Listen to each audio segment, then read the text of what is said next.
నమస్కారం. నా పేరు మాధవరెడ్డి. నేను ఎన్ఐటి వరంగల్ గ్రాడ్యుయేటు. గత 10 సంవత్సరాల నుండి నేను ఈ సైబర్ క్రైమ్స్ మీద అవేర్‌నెస్ సెషన్స్ ఇస్తున్నాను. ఐఐటి చెన్నైలో మాట్లాడినాను, ఎన్ఐటి వరంగల్‌లో మాట్లాడినాను, డీఆర్‌డీఎల్‌లో మాట్లాడినాను. దరిదాపు 200 కార్యక్రమాల పైనే నిర్వహించాను. నేను ముఖ్యంగా ఈ సైబర్ నేరాలు 2014లో మొట్టమొదటిసారి స్టార్ట్ చేసినప్పుడు అప్పుడు ఇంకా నేరాలు తక్కువున్నాయి, విక్టిమ్స్ తక్కువున్నాయి. ఇప్పుడు చాలా చాలా సైబర్ నేరాలు జరుగుతున్నాయి. లక్షలాది మంది కోట్లాది రూపాయలు పోగొట్టుకుంటున్నారు. ఎంతంటే తెలంగాణలో రోజుకు 10,00,00,000 రూపాయలు పోగొట్టుకుంటున్నారు. దేశవ్యాప్తంగా 70,000 కోట్లు సంవత్సరానికి పోగొట్టుకుంటున్నారు. మన ఉపరాష్ట్రపతి కావచ్చు, ప్రధానమంత్రి కావచ్చు, తెలంగాణ ముఖ్యమంత్రి కావచ్చు, ప్రతి ఒక్కరు చెప్తున్నారు సైబర్ నేరాల్లో జాగ్రత్త, జాగ్రత్త అని. కానీ ఎంత జాగ్రత్తగా ఉన్నాయని డబ్బులు ఎందుకు పోగొట్టుకుంటున్నారు? ఎందుకు పోగొట్టుకుంటున్నారంటే ఈ సైబర్ నేరాల మీద సరైన అవగాహన లేకపోవడం అని. వందలాది సైబర్ నేరాలున్నాయి. అందులో 10, 15 బాగా జరుగుతున్నాయి. ముఖ్యంగా జాబ్ ఫ్రాడ్ కావచ్చు, న్యూడ్ కాల్ ట్రాప్ కావచ్చు, లోన్ యాప్స్ కావచ్చు, మ్యాట్రిమోనీ ఫ్రాడ్ కావచ్చు, ఆన్‌లైన్ బెట్టింగ్ కావచ్చు, ఓఎల్ఎక్స్ ఫ్రాడ్ కావచ్చు, లాటరీ ఫ్రాడ్ కావచ్చు, మార్ఫింగ్ ఫ్రాడ్ కావచ్చు, ఏదో ఎన్‌జీఓ సపోర్ట్ చేస్తామని అట్లా ఎన్‌జీఓ సపోర్ట్ ఫ్రాడ్ కావచ్చు, గూగుల్ సెర్చ్ ఫ్రాడ్ కావచ్చు, కేవైసీ ఫ్రాడ్ కావచ్చు. ఇట్లా చాలా చాలా జరుగుతున్నాయి. సో, నేను ముఖ్యంగా దాత్రి ఛానల్ ద్వారా రిక్వెస్ట్ చేసేది ఏంటంటే, మీ సంస్థల్లో ముఖ్యంగా విద్యాలయాలైతే విద్యాలయాలు, పారిశ్రామిక సంస్థలైతే పారిశ్రామిక సంస్థలు. ప్రతి చోట ఉద్యోగి ముఖ్యమే, వినియోగదారుడు ముఖ్యమే. ఇక్కడ విద్యాలయాలైతే వినియోగదారుడు విద్యార్థులు, వాళ్ళ తల్లిదండ్రులు. సంస్థల్లో అయితే ఏ ప్రోడక్ట్‌కైతే దాని వినియోగదారుడు.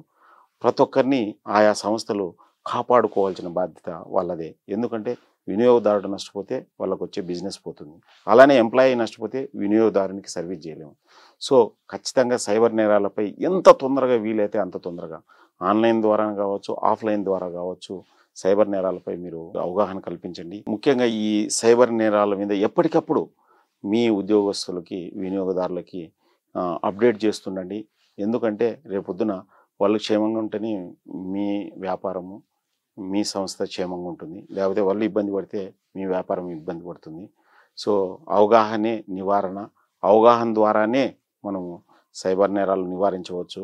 సో, దరిదాపు అన్ని క్రైమ్సు విక్టిమే కారణం. నిన్నటి పేపర్ మీరు చూసినారంటే 'ఆంధ్రజ్యోతి' న్యూస్ పేపరు నిన్నటి పేపర్ చూసినారంటే స్టాటిస్టిక్స్ ఇచ్చినారు. పీహెచ్‌డీ వాళ్ళు ఎంతమంది నష్టపోయినారు, పోస్ట్ గ్రాడ్యుయేట్స్ ఎంతమంది నష్టపోయినారు, గ్రాడ్యుయేట్స్ ఎంతమంది నష్టపోయినారు, 10వ తరగతి లోపల ఎంతమంది నష్టపోయినారు, అండ్ నిరుద్యోగులు ఎంతమంది నష్టపోయినారు, నిరక్షరాస్యులు ఎంతమంది. విషయం ఏంటంటే నిరక్షరాస్యులు అతి తక్కువ నష్టపోయినారు. ఎందుకంటే వాళ్ళకి ఈ డిజిటల్ టెక్నాలజీ ఇవన్నీ సంబంధం లేకపోవడం. సో, ఈ మోసగాళ్ళు, సైబర్ మోసగాళ్ళు మిమ్మల్ని మాయమాటలతో మభ్యపెట్టి మోసపుచ్చే అవకాశం ఉంది. సో, మీరు ఎంత తొందరగా వీలైతే అంత తొందరగా, ఏ విధంగా వీలైతే ఆ విధంగా సైబర్ నేరాలపై మీ ఉద్యోగస్తులకు అందరికీ అవగాహన కల్పించండి. తద్వారా వాళ్ళని కాపాడండి, మీ సంస్థలను కాపాడుకోండి. ఇది నేను దాత్రి ఛానల్ ద్వారా వివిధ వర్గాల వారికి రిక్వెస్ట్ చేస్తున్నాను. ఎక్కడైనా కానీ నలుగురు ప్రజలు గుమిగూడే చోట సైబర్ నేరాల గురించి చర్చించాలి. మన ఎయిడ్స్, క్యాన్సరు, కరోనా గురించి ఎట్లా చర్చించినామో అంతకంటే ఎక్కువ చర్చించి సో, ప్రజల్లో అవగాహన తెప్పించడం ద్వారా మనం సైబర్ నేరాలను నివారించవచ్చు. సో, ఈ ఛానల్ ద్వారా అగైన్ రిక్వెస్ట్ చేసేది ఏంటంటే నివారణే అంతిమ మార్గము, అదే సులభమైన మార్గము.